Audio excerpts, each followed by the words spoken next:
অবাক হয়ে আপনি তোমাকে উত্তর দেয়নি কথা, তাদের মধ্যে কোনো উদ্যোগ নাই যে তারা একটা ভুল করেছে।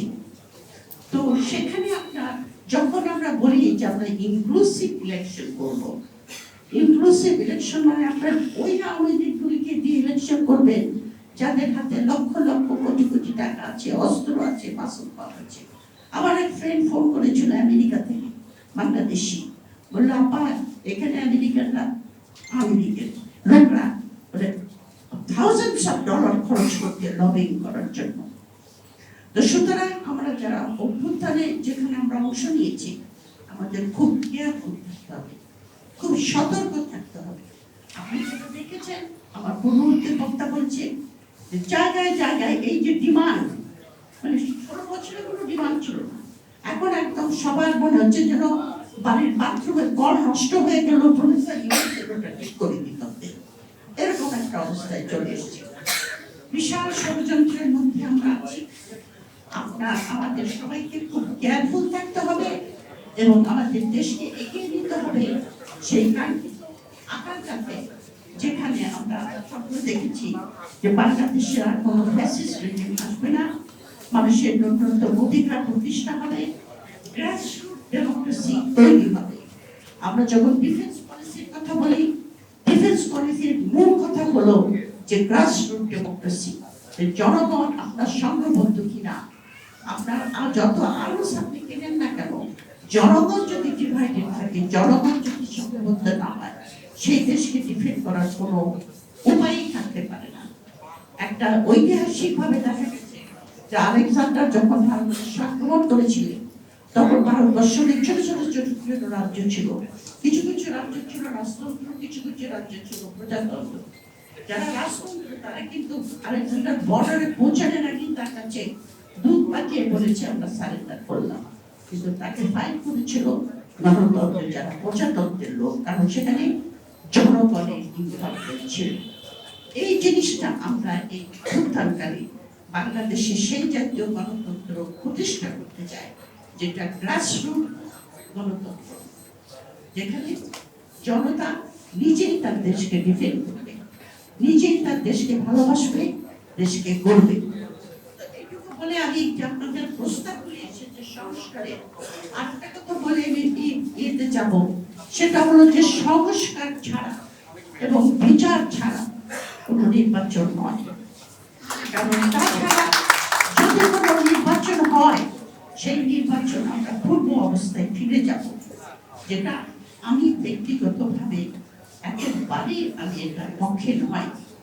সংস্কার হতেই হবে, ঐক্যমতে পৌঁছাইতেই হবে, বেসিক ঐক্যমতে পৌঁছে বিচার প্রক্রিয়া এটা ঠিক, আইনি ব্যাপার, অনেক সময় লাগতে পারে, আন্তর্জাতিক চাপ আসতে পারে, পাশের বাড়ির আপনার ইন্টারফারেন্স থাকতে পারে, কিন্তু বেসিক কতগুলি যারা ইমিডিয়েট আপনার খুনের সঙ্গে জড়িত ছিল, যারা খুনের অর্ডার দিয়েছে, তাদের বিচারটা সম্পন্ন করতে হবে, বিডিআরের বিচার করতে হবে, শাপলা চত্বরের বিচার করতে হবে, তারপরে নির্বাচন, তার আগে নির্বাচন নয়।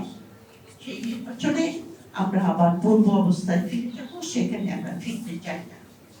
তবে সংস্কারের ভিতরে এখানে যেটা কিছু কিছু পয়েন্ট আমি পড়েছি, আপনারা যেটা পাঠিয়েছেন আমার কাছে, বেশিরভাগ ইয়েতে আমি একদম পোষণ করি দু একটা ব্যাপার ছাড়া।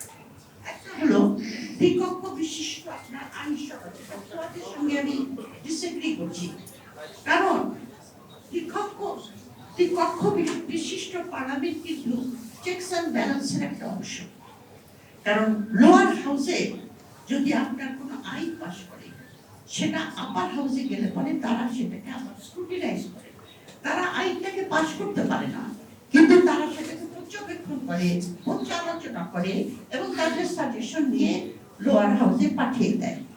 পাঠিয়ে দেওয়ার পরে লোয়ার হাউস যে সাজেশন এসেছে এগুলি দেখে আপনার আইনটা পাস করে। এটা সাম কাইন্ড অফ চেক। আমরা যেটা বলতে চাচ্ছি যে ক্ষমতার কেন্দ্রীভূত করতে দেব না, ক্ষমতার কেন্দ্রীভূত হলেই ফ্যাসিস্টদের উত্থান ঘটে। তো চেকস অ্যান্ড ব্যালেন্স কিন্তু আমরা দ্বিকক্ষ বিশিষ্ট একটা পার্লামেন্ট, কিন্তু একটা আর কি এলিমেন্ট, একটা প্রক্রিয়া এটার ভিতরে। কিন্তু আপনার উনি চলে গেছেন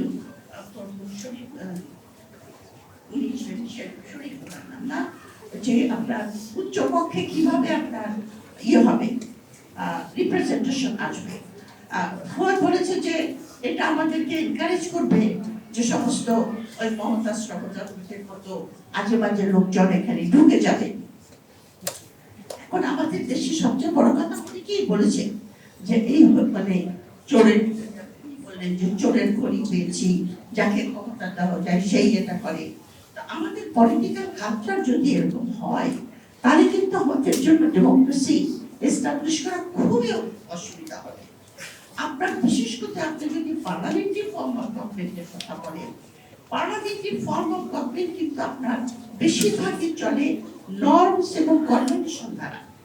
আপনি কনস্টিটিউশন যাই লিখে দেন না কেন, এটাকে কিন্তু আপনার যদি আপনার ডেমোক্রেটিক কালচার, নর্মস, কনভেনশন, যে এটা করলে পরে লোকের অসুবিধা হবে, জনগণ পাবে না, তাহলে এই সিস্টেমটা চলতে পারে না। সেই জন্য অনেক দেশে, ফ্রান্সে তারা কিন্তু পার্লামেন্টারি সিস্টেম থেকে প্রেসিডেন্সিয়াল সিস্টেমে চলে গেছে। আর প্রেসিডেন্সিয়াল সিস্টেম আমি মনে করি না যে আইনখানের presidential system. Presidential system can be equally democratic, কিন্তু প্রেসিডেন্সিয়াল সিস্টেমে যেটা হয় যে ক্ষমতার ডিভিশনটা, বিভাজনটা খুব পরিষ্কার, কার কি কাজ সেটা পরিষ্কার। কিন্তু পার্লামেন্টারি সিস্টেমে যেটাকে আমরা বলি ফিউশন, এক্সিকিউটিভ আর লেজিসলেচার একটা ফিউশন, সেখানে আপনার নর্মস এন্ড কনভেনশনের অত্যন্ত প্রয়োজন হয়। কিন্তু পার্লামেন্টারি সিস্টেম যে কাজ করে না তা তো না, পৃথিবীর অনেক বেশি কাজ করে, ইন্ডিয়াতেও কাজ করছে। কারণ এখানে আপনার পলিটিক্যাল কালচারটা খুব ইম্পর্টেন্ট, সেটা না হলে পার্লামেন্টারি সিস্টেমকে কাজ করা খুবই মুশকিল হয়ে যায়। তো আমরা আশা করবো আমাদের young generation political culture, Democratic political culture practice করবেন, এবং যে ধরনের ইলেকশন প্রসিডিওর আপনার আপার হাউসে দিয়েছে সেটা আমি একটু দ্বিমত পোষণ করছি। কারণ যারা লোয়ার হাউসে জিতবে, নিম্ন কক্ষে, তাদের প্রপোর্শন অনুযায়ী যদি তারা ওইখানে আবার প্রতিনিধি পায়, তো তাহলে তো একই হবে। আমি বিএনপি 48% পেল, তারা আবার আপার হাউসে 48 পাবে, আর যারা 5% পেয়েছে তারা আবার 5 পাবে। তো এটা তো বলতে গেলে এক ধরনের ওই যে মহিলাদের সংরক্ষিত আসন দেয়, ওই রকম একটা ব্যাপার হবে। সুতরাং আমরা আপার হাউসে যেটা সাজেস্ট করতে পারি সেটা হলো মিক্সড ইলেকটরাল সিস্টেম। কিছু আপনার আর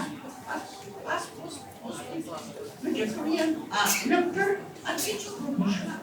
লোয়ার হাউসে যিনি প্রস্তাব দিয়েছেন প্রপোর্শনাল রিপ্রেজেন্টেশন, সেটা আমি দ্বিমত পোষণ করি। কারণ যদি প্রপোর্শনাল রিপ্রেজেন্টেশনের দ্বারা লোয়ার হাউসে আপনি প্রতিনিধি পাঠান, তাহলে ছোট ছোট ছোট ছোট দলগুলো কিছু কিছু প্রতিনিধিত্ব পাবে। এর ফলে সরকার গঠন করা এবং বিরোধী দল গঠন করা কঠিন হয়ে পড়বে বলে আমি বিশ্বাস